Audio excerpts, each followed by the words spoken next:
Whether you know it or not, somebody in your company is using WordPress. Whether it's authorized or not, they are doing it.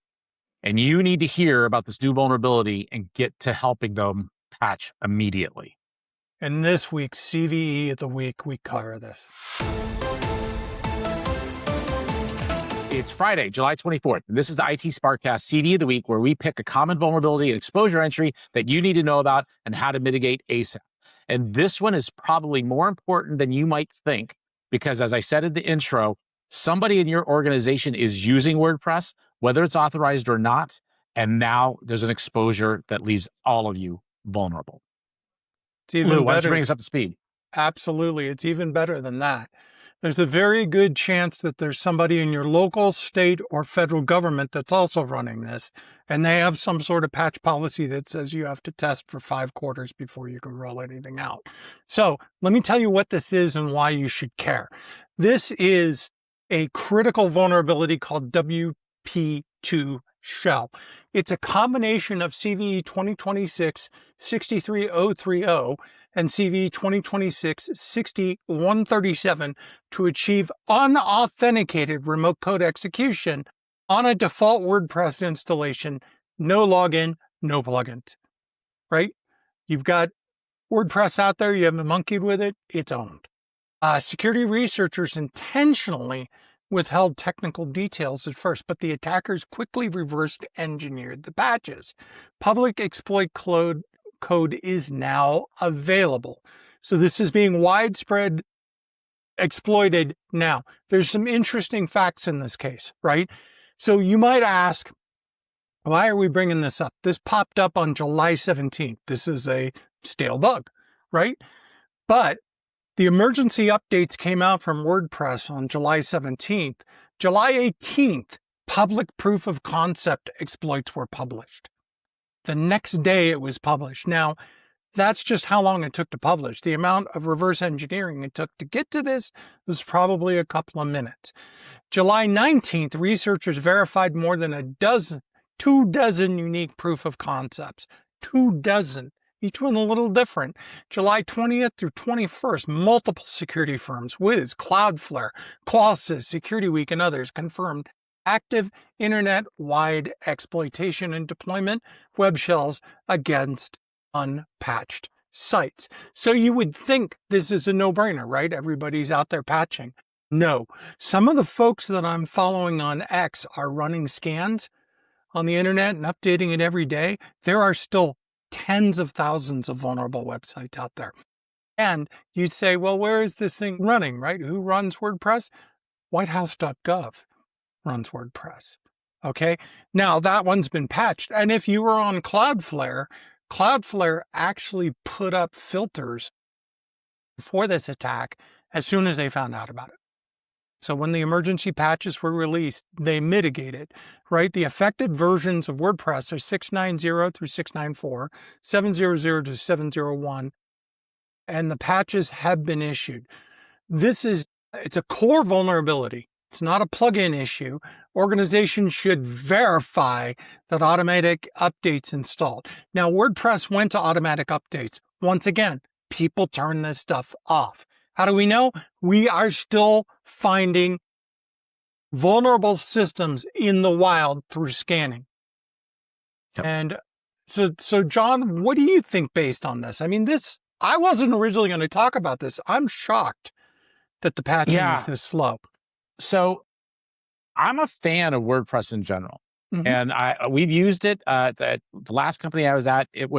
We used it to build our sales enablement platform, because none of the other sales enablement tools that I could find, I could either afford or had the features I needed. We built it in-house and it worked great. It's got a lot of built-in functionalities, a truckload of plugins you can get to do different things, and it's awesome. But I also did it outside of IT's purview.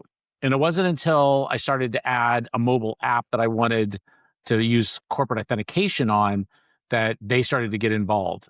And so I was effectively running it as a skunkworks project. And luckily, my team and I were savvy enough to be security focused, and we made sure that the patches would get put in as soon as possible. But not everybody was going to have that level of awareness and ownership and be willing to do things like that. especially if, a non-technical person can set up a WordPress pretty easy. So they're out there. And so you should be looking around and trying to figure out what out there that you don't know about. What kind of, think of this as shadow IT, but at multiple levels higher than just an individual that's got their own Wi-Fi hotspot. This is big shadow IT, and you should figure out why they're doing it and see how you can help. Maybe there's a service that you're not offering. Maybe what you offer is SharePoint. SharePoint doesn't do what they want for this, so they need something else. And be involved with it and take ownership of it and be part of that team. The other thing is good on Cloudflare, and this is why you pay somebody like Cloudflare to be on your team, right? So they're not only going to help you with the load balancing and checking for the service to be up, but they're also going to do features like this, and that's worth paying the service for Cloudflare. That's my take on this. What a huge value add. My recommendation would be get one of these scanners, scan your org, scan everything, and that isn't going to save everything because some of this stuff is going to be shadow cloud hosted as well. 100%. With punctures back in, but please do not sleep on this one. Go check this stuff. So before we wrap up today's episode, I did want to share some listener feedback. And Vinod reached out to us on LinkedIn regarding last week's episode. And last week we skipped the CVE of the week and we did a top 10 list of the top 10 networking companies that no longer exist. And that was very popular. We got a lot of viewers on that, a lot of comments. And so we'll be doing more things like that going forward. But Vinod said, wow, what an amazing list of companies. It brought back so many memories. It honestly feels like I started only a few days ago, but somehow it's already been almost 2 decades. And then he goes and he talks about his history at Foundry and Brocade and something about Token Ring and things like that. So I'll let you read it if you're watching on YouTube. You can read that while it's up. But that's why we do things like this, is to bring back that nostalgia and maybe help you learn something about some of these companies. So let us know if you would like us to do more of those top 10 lists. We had a lot of fun doing it. And I thought there was a lot of really great information in there. So we'd like to do more things like that. So just, again, let us know. And speaking of letting us know, as we do wrap this up, we couldn't do this podcast without listeners like Vinod and like you. We do want to hear what you think.